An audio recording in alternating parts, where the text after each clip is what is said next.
Yo, what's up? It's your boy One Shot Niles, and I'm back again with another video. Today we're talking about why I will not be buying or investing into Canon or any Canon video cameras in 2025, probably in 2026 as well, and maybe why you shouldn't based off these points. So let's talk about it.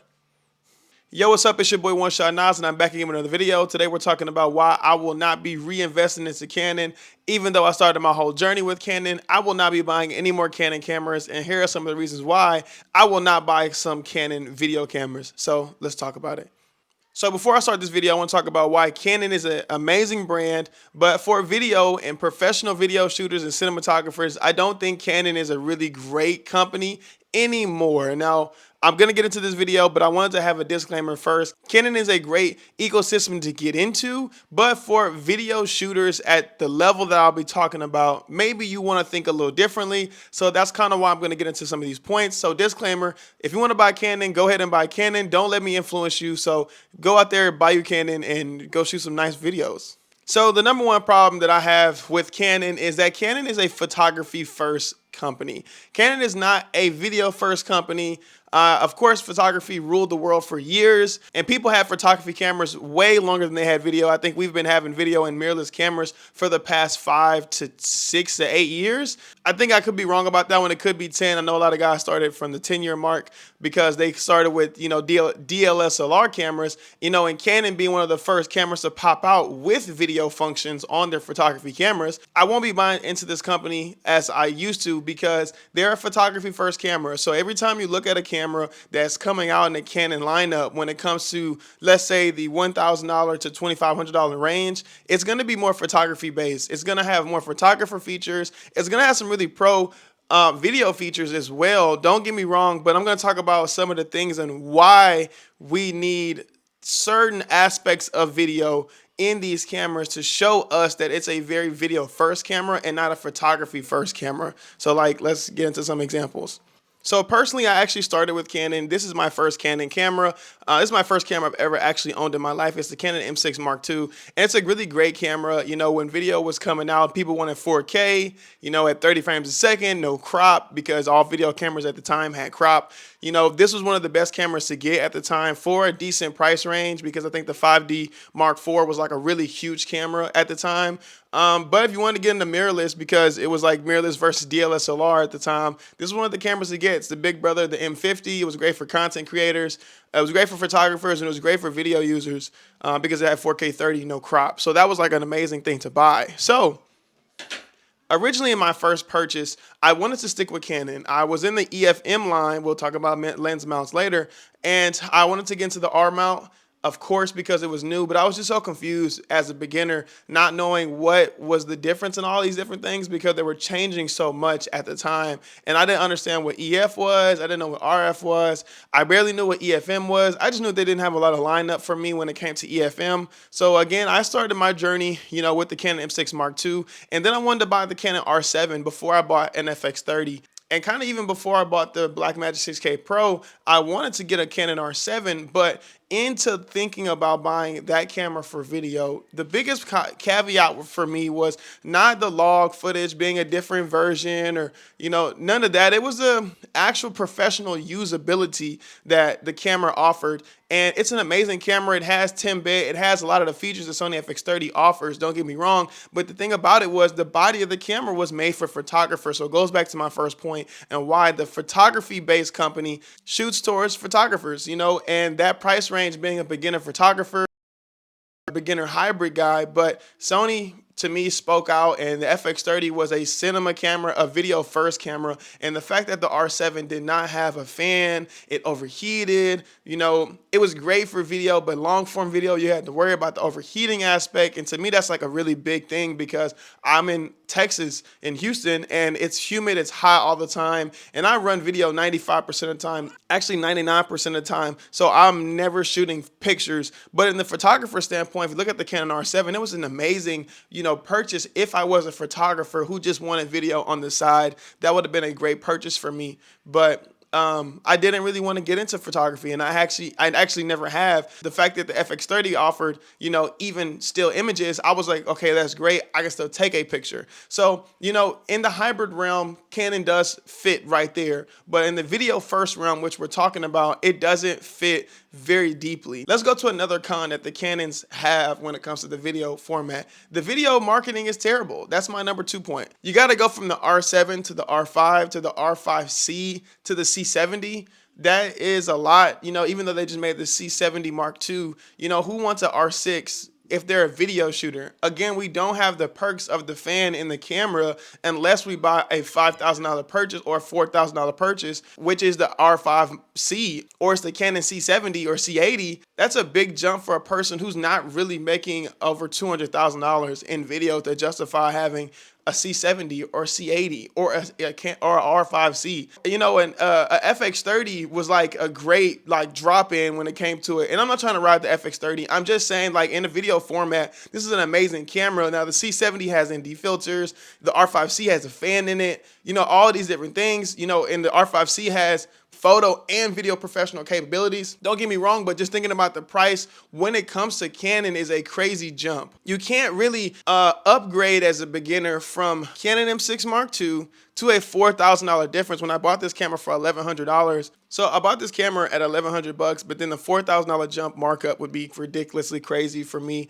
And I'm just getting into video. Remember, we're talking about just getting into video and being a beginner in video and not having everything yet that I want, because I'm just trying to invest into the company and stay within the ecosystem, right? So think about another company like Fuji or like Lumix. Like Lumix definitely makes photography first base cameras, but the way that they offer their video features is so much different than the Canon system. You know, at $4,000 or $5,000 with the C70 or C80, you get RAW, you get these different, you know, codecs that really make you a videographer, a cinematographer. You know, same thing with the R5C. You definitely get that in the R7, but for $1,100 or $1,400, $1,500 with the Lumix camera, you get a fan in the camera. You know, you get a really nice codecs, you get a, you know, log, you get the same thing in the R7, but you just don't have that fan. Like, that's to me one of the biggest drawbacks from anything in photography, because you want it so small, but in video you need to be outside, you need to be constantly recording,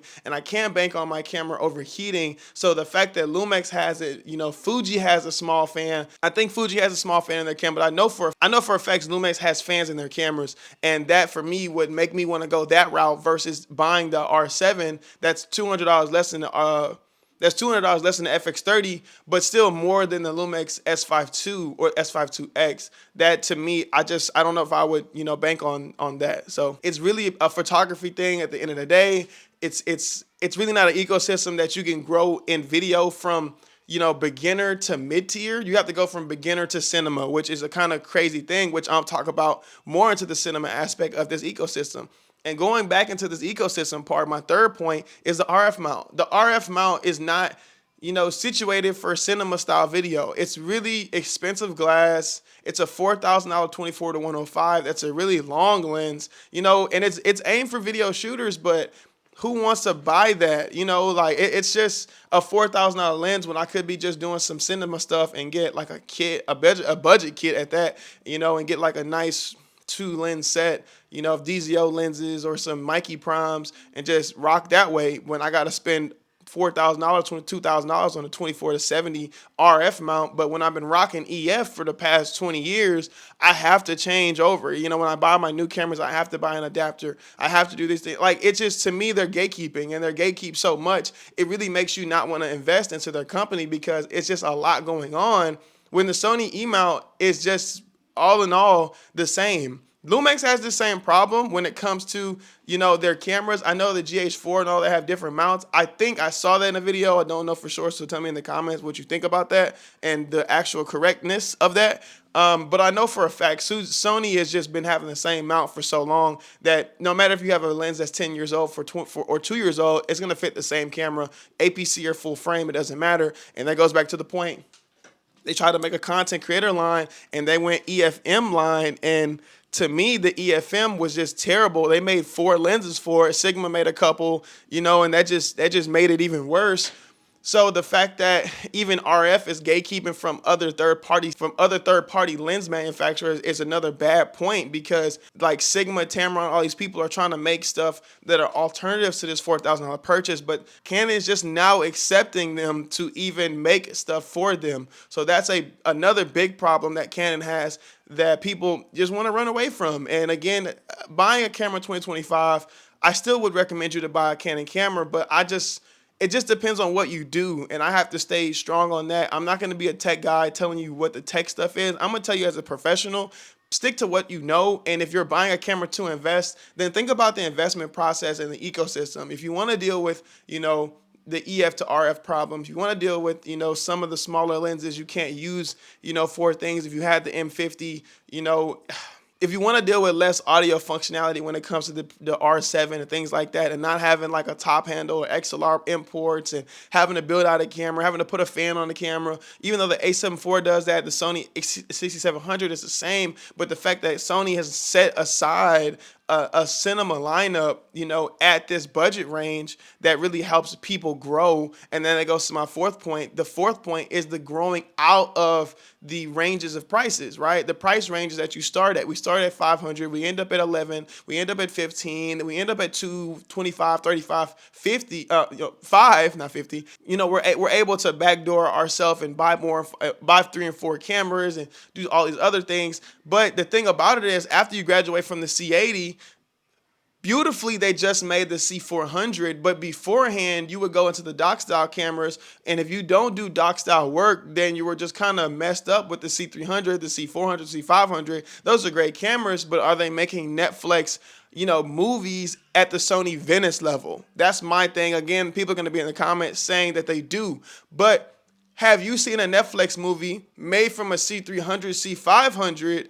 at the Sony Venice level, at an Avengers level, at a Marvel style level? They're shooting on IMAX, and Sony Venice is, they're not really shooting on a C400, C500 unless it's a doc movie, or, unless it's something that really needed ND filters. But like inside a set, they're really not using those cameras. So again, I just have to go to, they just got a camera that would make you want to upgrade, like the Sony Burano, the Sony Venice. It wasn't there at first, and it goes back to their marketing standpoint and how they view video versus photo. It just kind of ruins it for me when it comes to thinking about me investing into this company. A lot of people love it, but when they made the Sony FX3, a lot of people dropped the C70 because the Sony FX3 did so much and it was so small, and they just needed to put a screw-on and D-filter on to make things kind of look similar, and the C70 was soft, and there were different problems with it. And that 12,800 ISO plus the crop sensor was just a big problem for people. Making a crop sensor camera at $3,500, $4,000 was kind of a crazy standpoint at the time. Even though it did have some of the nice benefits of a cinema camera, you just didn't have anything underneath that besides a $200 difference with the R5C.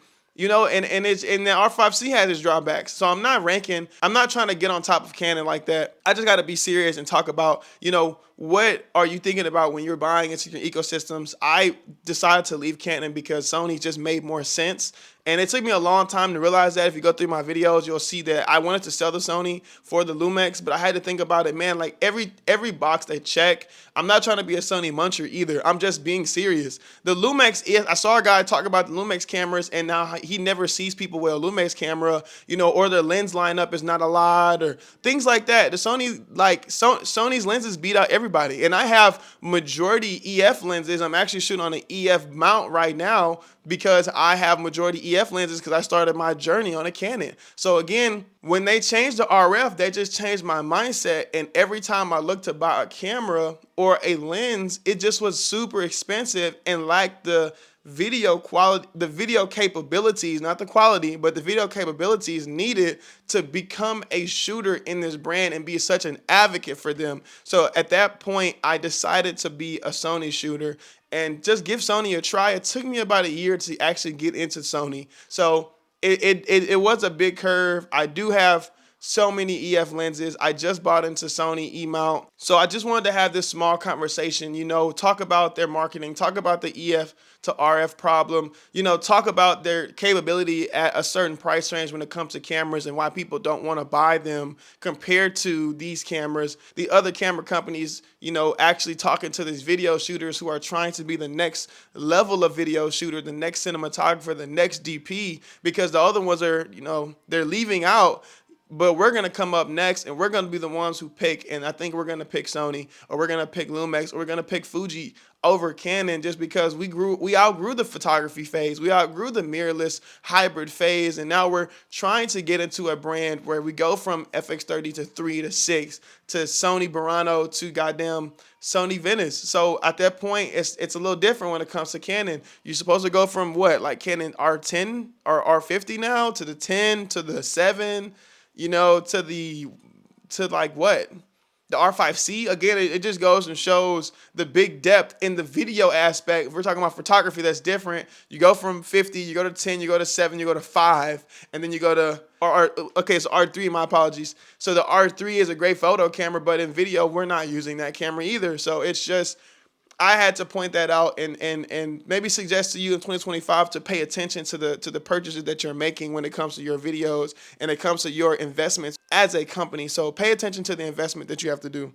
So I just wanted to bring you guys around to that idea again. Again, if you want to buy Canon, go and buy Canon. Like, comment, subscribe to your boy One Shot Nas. I'm always going to tell you to buy the best thing that's good for your business. I'm going to always encourage you to do the best thing that's right for you, and don't let YouTubers influence you to do something wrong because you're watching their videos so much and they have to get their sponsorship video out. So pay attention to the investments you need to make further on so you can do what's necessary for yourself and you can grow your company and you can continuously shoot the videos you like to shoot with the brands you love and that are amazing to you, that you will sit there and talk about all day like I'm talking about it. I'm not trying to glaze. I'm not trying to be a Sony muncher.